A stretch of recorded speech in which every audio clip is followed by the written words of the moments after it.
دیکھیں، جب ہم انسانی حقوق کی بات کرتے ہیں اور اس کو اسلام کے ساتھ جوڑتے ہیں تو یہ ایک مسکنسیپشن ہے۔ مسکنسیپشن اس حوالے سے ہے کہ انسانی حقوق اور چیز ہے اور حقوق العباد اور چیز ہے۔ ہم کلیم تو کرتے ہیں کہ اسلام نے انسانی حقوق جو ہیں وہ مغرب آج نعرہ لگا رہا ہے اور اسلام نے 1500 سال پہلے دے دیے تھے،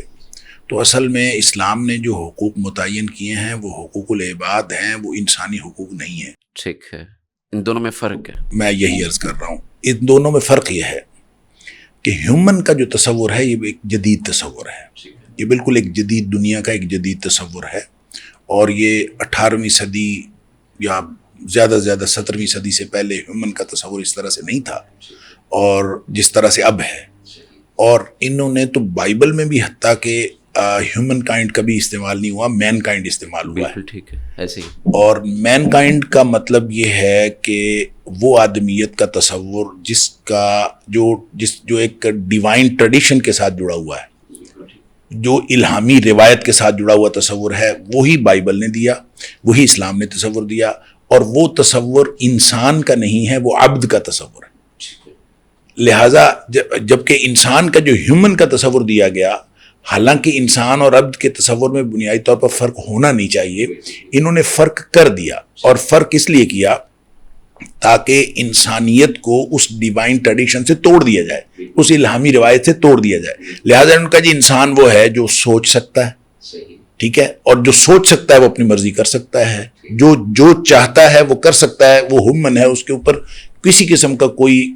ذمہ داری نہیں، ذمہ داری اور دباؤ نہیں ہے، اس کے اوپر کوئی نہیں۔ یعنی ہیومن جو ہے وہ آزاد اور خود مختار ہے، اس کے اوپر کوئی دباؤ، کسی طرح کی پابندی نہیں۔ یہ جدید دور کی ڈیفینیشن۔ جب ہر پابندی سے آزاد ہیومن ہے، جو اپنی مرضی سے جو چاہتا ہے کر سکتا ہے، تو اس سے جو تصور ڈیولپ ہوا، وہ تصور اس میں سے آزادی بھی نکلی، آزاد ہے، اس میں سے ایک مساوات کا تصور نکلا، صحیح ہے، جو ایک بالکل غیر فطری مساوات کا تصور ہے، جس میں باپ بیٹے کے اندر بھی تفاوت نہیں ہے۔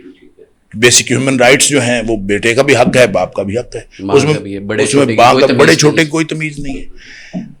آزادی کی جب ہم بات کرتے ہیں تو پابندی سے آزادی کا مطلب یہ ہے کہ توحید ختم،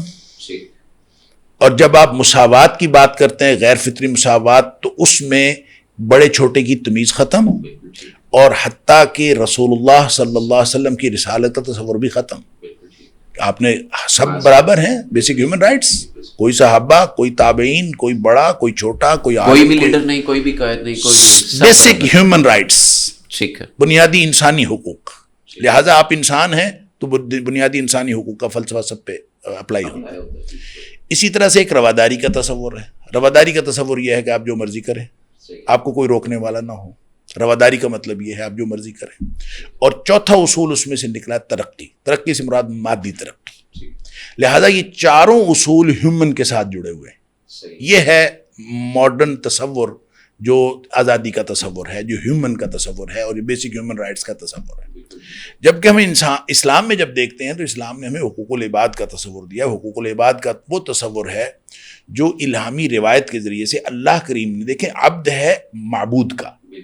اور معبود کا تصور جب ساتھ جڑا ہے تو معبود نے عبد کے لیے کچھ حقوق مقرر کیے۔ بالکل ٹھیک۔ اچھا شیخ صاحب، میں یہاں یہ چاہ رہا ہوں کہ تھوڑا سا ہمارے ناظرین کے لیے، کیونکہ نیو جنریشن اور صحیح طرح سے بعض اوقات لوگ نہیں سمجھتے اور سرسری سا وہ جائزہ لیتے ہیں،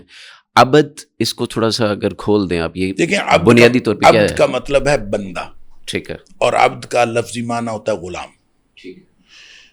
اور معبود کا مطلب ہے جس کی بندگی کی جائے۔ بندہ جس کی بندگی کرتا ہے وہ معبود ہے،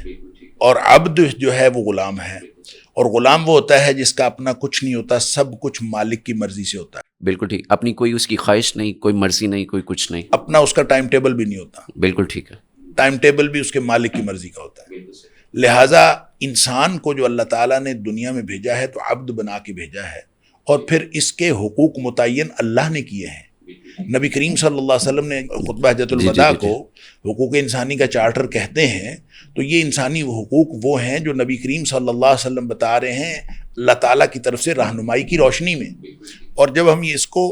حقوق انسانی کی بات کر رہے ہیں تو اس کا مطلب یہ نہیں ہے جی کہ یہ واحد دستاویز ہے جو نبی پاک صلی اللہ علیہ وسلم کی زندگی میں ہمیں حقوق کے حوالے سے ملتی ہے، یہ تو ایک اس کا کرکس ہے، یہ ایک خلاصہ ہے، بیسک فنڈامنٹ۔ بنیادی طور پر تو اللہ کے رسول صلی اللہ علیہ وسلم کی ساری حیات طیبہ جو ہے وہ انسانیت کی رہنمائی کے لیے اور انسانیت کی بہتری کے لیے تھی، لہٰذا جو تصورات نبی کریم صلی اللہ علیہ وسلم نے دے دیے، انہی تصورات کی ایک جھلک ہمیں خطبہ حجۃ الوداع کے اندر نظر آتی ہے، اور اس میں پھر جب ہم عبد کی بات کرتے ہیں تو اس کا مطلب یہ ہے کہ حق کا تعین میرا ذہن نہیں کرے گا، حق کا تعین میرا مالک کرے گا، لہذا کس موقع پر کس کا کتنا حق بنتا ہے یہ انسان اس کا تعین نہیں کریں گے، بلکہ اللہ اس کا تعین کرے گا کہ کس موقع پر کس کا کتنا حق بنتا ہے۔ اب اس سے بنیادی اصول بھی فرق ہو گیا۔ جو مغرب نے جتنے انسانی حقوق کی بات کی ہے، بیسک ہیومن رائٹس اس کا تعلق، اس کا بنیادی اصول مساوات ہے، ٹھیک ہے، اور وہ مساوات جو بالکل غیر فطری مساوات ہے، خود مغرب سے پوچھیں کہ مساوات پاسبل ہے، پاسبل نہیں ہے، بالکل ٹھیک ہے۔ اسلام نے جو حقوق کا تصور دیا ہے اس کا بنیادی اصول مساوات نہیں ہے، اس کا بنیادی اصول عدل ہے، بالکل ٹھیک ہے، اور عدل کا مطلب ہے جس کا جتنا حق بنتا ہے اس کو دے دیا جائے، عدل قسط کے ساتھ جب جڑتا ہے تو بالکل اس کا جتنا حق بنتا ہے اس کو دے دیا جائے۔ بھائی صاحب نے مجھے بہت اچھا نقطہ دے دیا بات کو آگے بڑھانے کے لیے۔ عدل اور قسط بنیادی طور پر مترادف ہیں، قرآن میں عدل بھی استعمال ہوا ہے، قسط بھی استعمال ہوا ہے، لیکن جب ہم ان کو دونوں میں فرق کریں گے تو فرق صرف اتنا ہے کہ عدل ہے جس کا جتنا حق بنتا ہے اس کو دے دیا جائے، اور وہ جتنا بنتا ہے نا، جتنا حصہ ہے اس کو قسط کہتے ہیں، بالکل ٹھیک ہے، وہ جتنا حصہ بنتا ہے، لہٰذا عدل اور قسط میں مانوی طور پر کوئی فرق نہیں ہے۔ اچھا، وہ جتنا حق بنتا ہے، ہو سکتا ہے کسی موقع پر ایک فرد کا حق جو ہے وہ 80% بن رہا ہو، دوسرے کا 20% بن رہا ہو سکتا ہے کسی وقت 90 اور 10 کا ریشو بن رہا ہو سکتا ہے کسی وقت 100% اس کا حق ہو، جیسے نبی پاک صلی اللہ علیہ وسلم سے پوچھا گیا کہ میرے والد کا میری کمائی میں کتنا حق ہے، تو نبی پاک صلی اللہ علیہ وسلم فرمایا انت ومالک لابیک، بلکہ اس کی دوسری قرات یہ ہے انت ومالک لابیک، تو اور تیرا جو کچھ ہے سب کچھ تیرے باپ کا ہے، تو اس کا حصہ پوچھتا ہے، تو گویا 100% ادھر چلا گیا اور ادھر، تو وضع شیء فی موضعہ، عدل کا معنی یہ ہے کہ جس کا جتنا حق بنتا ہے اتنا دے دیا جائے۔ تو جتنے حقوق، جن کو حقوق انسانی کہہ لیجئے، حقوق العباد کہہ لیجئے،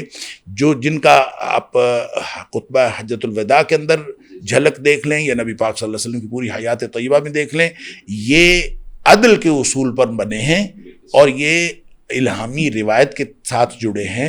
اور جو الہامی روایت سے کٹ کر اور انسانوں کے بنائے ہوئے حقوق ہوں گے وہ کسی ایک طبقے کی تو